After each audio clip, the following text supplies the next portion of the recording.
कृष्ण भगवान जिस प्रकार का जीवन जीते जीते और एकाएक छोड़कर सब और 12 साल के लिए तप करने के लिए चले जाएं और 1 वर्ष तक केवल बेर खाते हुए तपस्या करें बद्रीनाथ में। गरुड़ चट्टी में जहां उन्होंने अपना गरुड़ वाहन रोका और जहां से वो पैदल चल करके आगे बद्रीनाथ में गए, वो युग 5000 साल पहले का युग क्या युग रहा होगा, जहां कहीं मार्ग बने हुए नहीं थे, पगडंडियां थी, जाने के लिए उस तरह के वाहन ले जाने की उतनी सुविधाएं नहीं थी, कितने टेढ़े मेढ़े मार्ग, फिसलन भरे मार्ग, कितनी तरह की मुश्किलें, वहां जाकर के तप किया। आज बद्रीनाथ में जब कभी भी आप जाते हैं, अलकनंदा के तट पर जाकर खड़े होते हैं, सारे पहाड़ों के अंदर से कृष्ण भगवान की तपस्या का प्रभाव दिखाई देता है। मैं 300 लोगों को लेकर जब वहां गया, साधना कराई, यज्ञ कराया, क्योंकि कुछ न कुछ लोग अपने साथ वे दीवाने और पागल लोग हैं जिनके अंदर परमात्मा की भक्ति जो पिछले जन्मों की है वो जागी भी, वो पहाड़ पर ले जाएं उनको, या रेत में ले जाएं या नदी में ले जाएं, सब जगह जाने को तैयार होते हैं। और जब वहां गए, हम लोग वहां पर बैठे हुए थे, साधना कर रहे थे, और मेरे से पूछ रहे थे कुछ लोग, यहां हमारे पूर्वज कैसे आते थे, यहां आना इतना कठिन है। उस समय तो कोई दुकानें भी नहीं थी, उस समय ऐसे साधन नहीं थे, क्या खाना पीना और क्या कपड़े, इतने सारे कपड़े लेकर आए, वहां तो आपकी रजाइयां बेकार हो जाती हैं, आपके कंबल बेकार हो जाएं, इतनी ठंड है। जब केदारनाथ में हम लोग गए तो कुछ लोग तो बहुत जोश में गए थे, और जैसे वहां पहुंचे तो कुछ लोगों को सांस लेने में थोड़ी दिक्कत होने लगी।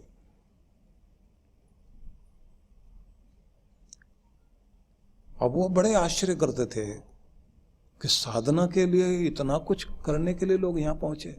वो क्या पाना चाहते थे? राजपाट पाना चाहते थे। सच में वो परमात्मा का वो साम्राज्य पाना चाहते थे जो परमात्मा खुले हाथ से देना चाहते हैं, सबको देना चाहते हैं। सह्याद्री की तलहटी में बैठे हुए इस यदुनाथ ने जो प्रश्न किए थे और जिस तरह से दत्तात्रेय महाराज ने उपदेश दिया था, बड़ा सुंदर उपदेश है वो। एक स्थान पर जैसे उन्होंने, दत्तात्रेय महाराज समझाते हैं कि माया का प्रभाव जो व्यक्ति को मोहित करता है, वहां से ऊपर उठ जाए व्यक्ति, जित क्रोध हो, आदमी की शांति उसके अंदर स्थिर रहे और उद्वेग से बचा रहे, अपने क्रोध को जीत ले, क्योंकि क्रोध का विस्फोट आपको राक्षस बनाने के लिए तैयार रहता है ना। क्रोधो वही वैवस्वतो राजा, यमराज का दूसरा नाम कहते हैं क्रोध है। यमराज के दर्शन करने हो या अपना राक्षसी रूप देखना हो तो शीशे में क्रोध की हालत में अपना चेहरा देखना चाहिए। आप कितने उस समय कमाल के हो जाते हैं, एक आध फोटो खींच के रखना भी चाहिए अपना। ऐसा कभी मौका लगे, जब आप भयंकर तांडव करने के लिए तैयार होते हैं ना, कोई महिला जब चंडी का रूप धारण करती है, बाल वाल बिखेर ले, आंखें बाहर निकाल कर, और उस समय जो वो अंदर से जो कुछ निकलता है, कैसे कैसे मंत्र निकलते हैं। कुछ लोगों के पास तो इतनी सारी गालियों का स्टॉक होता है, खास मौके के लिए होता है, और फिर जब उनको सुविधा नहीं पड़ रही होती, क्योंकि इंग्लिश में बोल रहा है या और किसी भाषा में, आखिर में अपनी मातृभाषा पे उतर आता है, उसको लगता है सुविधा इसी में है। जो मजा गाली देने का अपनी मातृभाषा में, वो दूसरे में नहीं आता। उस समय तो आदमी ऐसी ऐसी सुनाता है, बड़ा स्टॉक होता है लोगों के पास में, और ऐसे लोगों के पास में बच्चे बैठने लग जाएं आपके, इतना कुछ सीख के आ जाएंगे, बड़ा आश्चर्य होता है। हर व्यक्ति के अंदर उसका क्रोध राक्षस बनकर उसे कहां लेकर जाए। वेदों में एक स्थान पर एक मंत्र है जिसका सार यह है कि वो वृक्ष जिसकी हरियाली सूख गई, अब उस पर कोई पक्षी भी बैठना पसंद नहीं करता, क्योंकि उसके पास छाया भी नहीं है। का वो कौन है?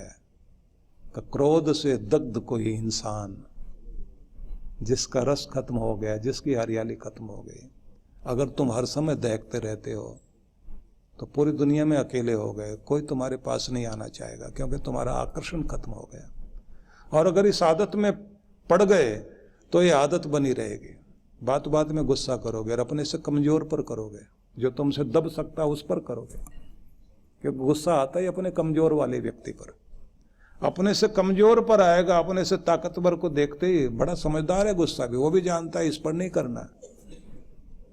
वो जो कहते हैं ना, ऐसी वाणी बोलिए तुरंत झगड़ा होए,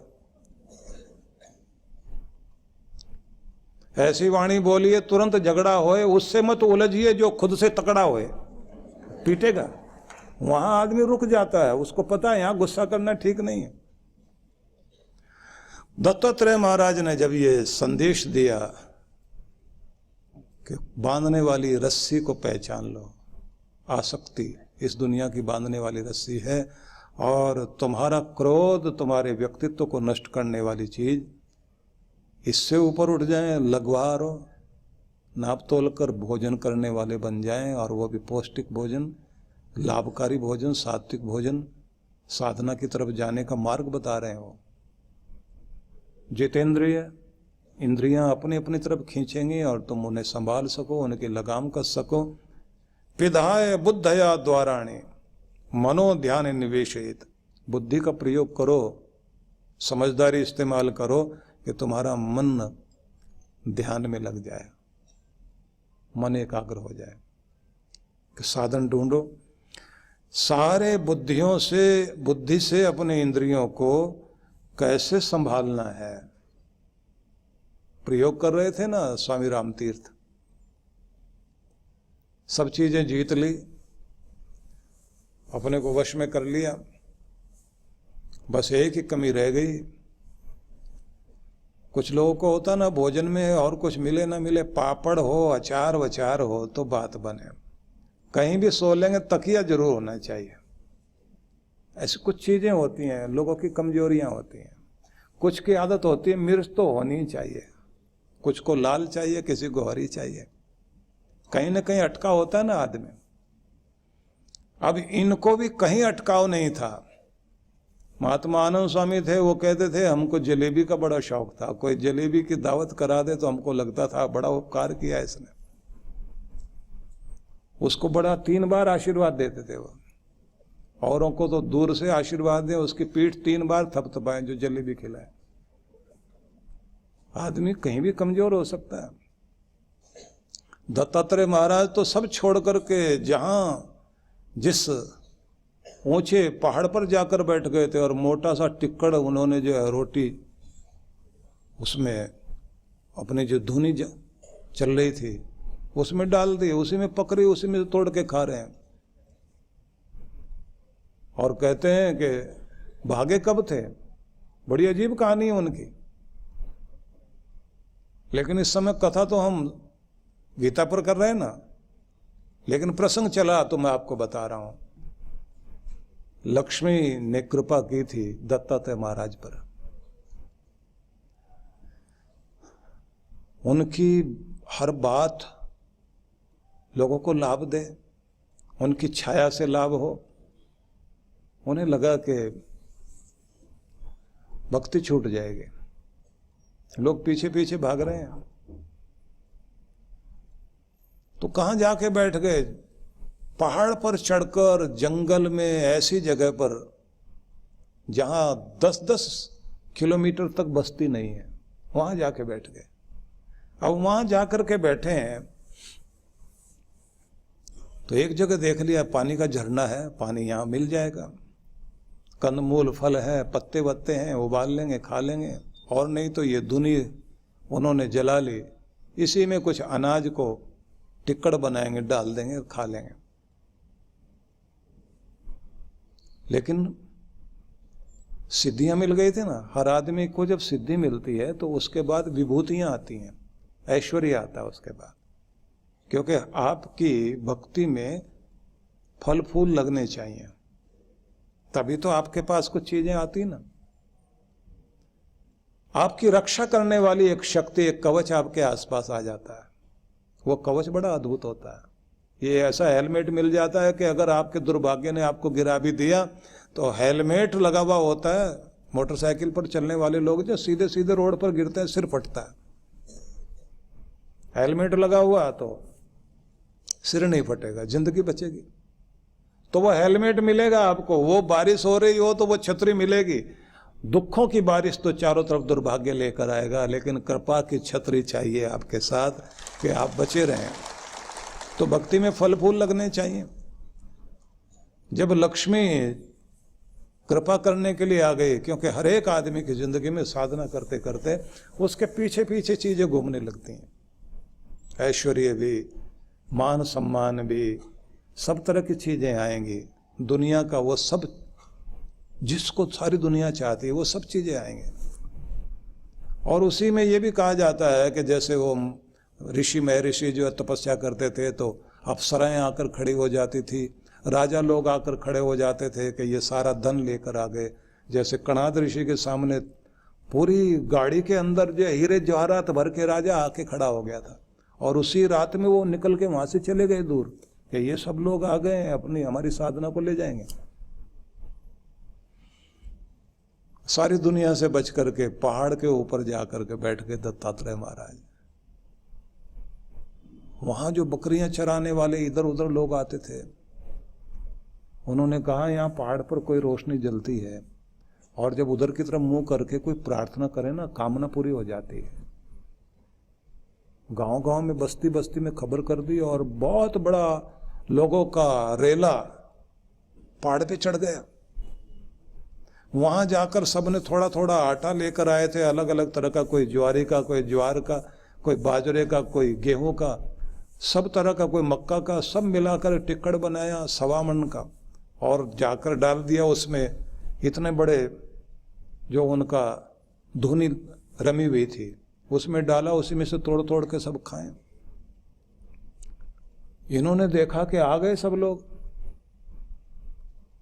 आंखें बंद करी और भगवान से उलाना देते हैं, भगवान जी ये क्या हो रहा है।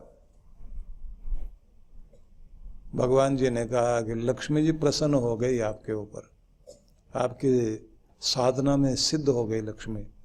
कि इससे क्या होता है? बोले आप कहीं भी छिप के बैठ जाओ, आपकी खुशबू जो है ना, आपकी छाया से दुनिया का भला होने लग जाएगा। इसलिए तो दुनिया आ रही है यहाँ, इसलिए तो भागे भागे आ रहे हैं। ये लक्ष्मी जी अपना रूप दिखा रही हैं। पर मैं तो नहीं चाहता। बोले ऐसा ही होता है, ये सारी दुनिया चाहती है तो लक्ष्मी आगे आगे, ये पीछे पीछे, और यहाँ उल्टा है। यहाँ आप आगे आगे भाग रहे हैं, लक्ष्मी जी पीछे पीछे भाग रही है। बोले मैंने ऐसा क्या कर दिया? बोले एक ही तो काम किया, तुम नारायण हृदय में बैठा चुके हो, इसलिए लक्ष्मी को तो आना ही पड़ेगा, हम क्या करें।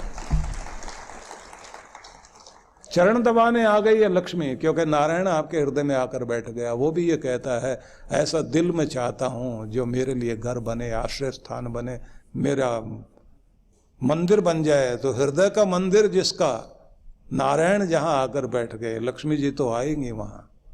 सारी चीजें पीछे पीछे आएंगी, पीछे पीछे आ रही हैं। वो कहते नहीं चाहिए।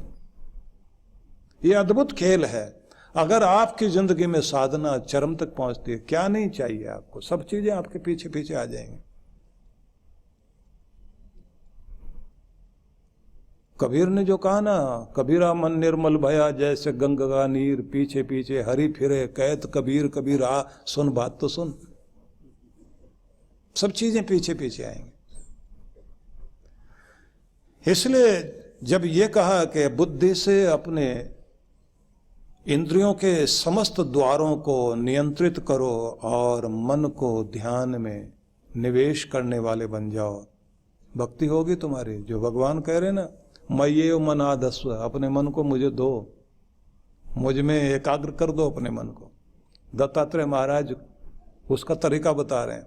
और फिर कह रहे हैं आगे, शून्येषु अवकाशेषु गुहासु च वनेषु च नित्य युक्त सदा योगी ध्यानम सम्यक उपक्रमेत। कमाल की बात कही है। सुनसान स्थान हो, जहां कोई रहता नहीं हो, एकांत स्थान, गुफा कोई, जंगल, वहां कोई योगी जाए और बैठे। लेकिन इसको ये भी कहते हैं कि अपने घर में ऐसा स्थान बनाओ, एकांत स्थान हो जहाँ कोई और नहीं जाए। आपकी छत हो सकती है, आपकी बालकनी हो सकती है, एक कुटिया बना लीजिए ना। सारी दुनिया से मिलने के लिए आप बढ़िया ड्राइंग रूम सजाते हो तो दुनिया के मालिक से मिलने के लिए भी तो कोई जगह होनी चाहिए ना आपके पास में। बनाओ उसको बढ़िया, आपका मंदिर ऐसा सुंदर बन जाए। बना लेते हैं जोश जोश में लोग, घर में जो है अपना घर बनाएंगे तो मंदिर का भी स्थान बनाएंगे, उसके बाद उसे स्टोर रूम बनाएंगे, उसमें घर की चीजें और रख देंगे। सोचते हैं कि इन्हें कहाँ रखें, मंदिर में खाली पड़ी जगह थोड़ा यहाँ रखता है, भगवान तो एक कोने में काम कर लेंगे अपना। कुछ इससे भी ज्यादा चमत्कारी लोग हैं, वो मंदिर नहीं बनाते, अपना स्टोर रूम में भगवान को ऊपर टांग लेते हैं ऐसे, और क्या ऊपर से लॉजिक देते हैं, भगवान अब बैठा नहीं जाते, खड़े खड़े पूजा कर लेंगे। और आप जो है, आपको यहाँ हमने जहाँ स्थान दिया, आप तो सब जगह ही हो, बस यहीं से कल्याण कर दो। जगह ही नहीं हमारे पास में। दिल में जगह होगी तो घर में भी जगह होगी। जब घर में जगह आती है तो उससे आपकी श्रद्धा का पता लगता है, आपके मंदिर को देखकर पता लगता है आप कितना भगवान को चाहते हैं, आप कितने भगवान के हैं। आपके आसन को देखकर पता लगता है आप कितने स्थिर हैं। अपनी माला से देखकर पता लगता है कि कितने माला माल हुए हैं आप भक्ति में।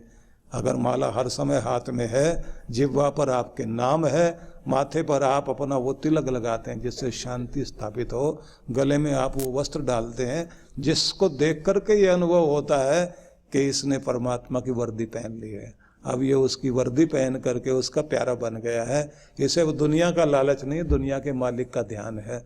पता तो लगता है ना कि हाँ ये इस तरफ चल पड़ा है।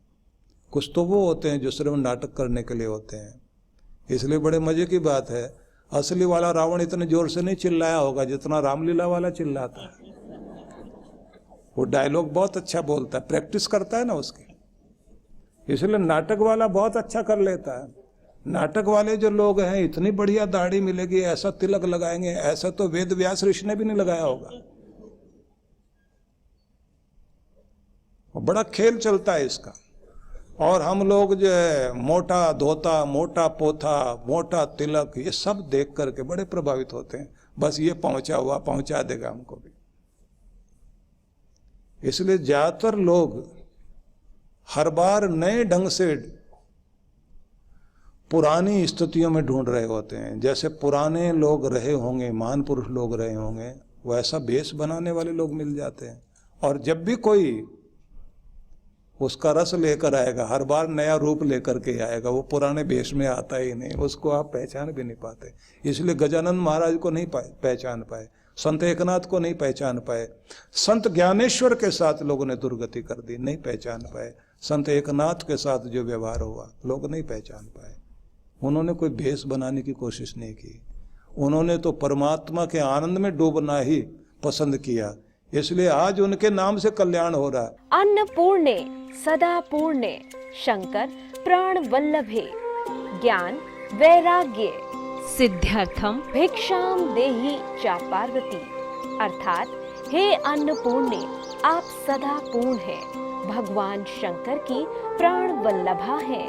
हे माँ पार्वती अन्नपूर्णा, आप मुझे भिक्षा दे जिससे हमारे ज्ञान वैराग्य की शुद्धि हो जाए। सेवा आज जिस संस्थान का पर्याय बन चुकी है वो है पूज्य श्री सुधांशु जी महाराज के सानिध्य में संचालित विश्व जागृति मिशन। सेवा के क्षेत्र में मिशन की एक और नई पहल अन्नपूर्णा योजना। इस योजना में आप अपने एवं अपने परिवार जनों के जन्मोत्सव, विवाह की वर्षगांठ तथा दिवंगत परिजनों की पावन स्मृति में आनंद धाम आश्रम में स्थित गुरुकुल के ऋषि कुमारों एवं वृद्धाश्रम के वृद्ध जनों को सहभोज करा सकते हैं। इस अवसर पर प्रातः गुरुकुल के ऋषि कुमारों द्वारा वैदिक मंत्रोच्चारण के साथ आपके एवं आपके परिवार की मंगल कामनाओं के निमित्त यज्ञ का आयोजन किया जाता है। यजमान की सुख समृद्धि और दीर्घ आयु के लिए प्रार्थना भी की जाती है। दोपहर को सहभोज का आयोजन होता है।